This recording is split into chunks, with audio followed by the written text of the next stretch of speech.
right? I always think about that. Those people who are long distance runners, like imagine how many hours and hours and hours and hours and hours of training they go through to get that. Imagine how many times their body wants to quit on them. For me, running isn't a reward. So like the reward is what's at the other end. One, either I get somewhere, or two, I get a result.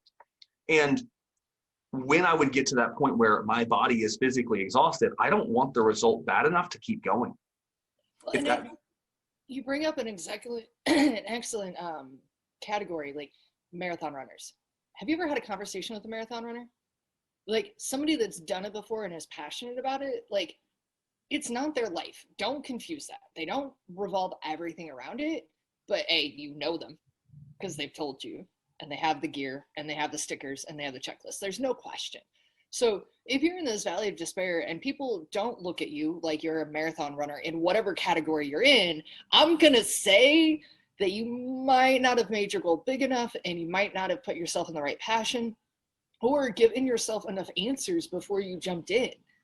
Because that's the thing, like with marathon runners, and I used to do bodybuilding. Bodybuilding's the same way. Like you have this identifiable checklist and you put the time in your day to do that. Those people you know. And let me tell you, when I was lifting, everybody knew I was lifting. I don't think I talked about anything else. Like I was probably that really annoying jerk that everybody's like, oh my God, we get it. You lifted today. Next. But you almost have to be at that level to be able to make that climb. And accountability. Right, an example. Creating accountability. You're creating accountability. You tell everybody you lift today, because if you don't tell them, that means you didn't lift. And you have to create that personal accountability. Is if I don't lift, everyone's going to know.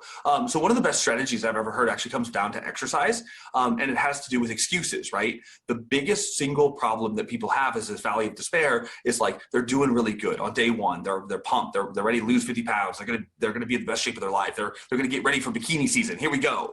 Day 2, day 3, day 5, everything goes well, right? They're sore, but they have a way to get past that. They have their habit that they're building. But then it rains. But then it's cold and it's raining, and on the morning that they're going to go out, they have their gym shorts laid out, they have their shoes laid out, they have whatever it is, but it's cold and it's rainy, and their long pants aren't clean, and now all of a sudden I've created an excuse. Now there's a reason I have to quit. It's not my fault, I have to quit.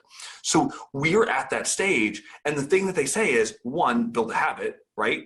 2, prepare for it. So if you work through your obstacles right now, and you lay out like, okay, what am I going to do if it rains? What am I going to do if, the gym's closed? Where am I going to work out? If you have a contingency plan for every possibility of failure, then you're already half past them, right?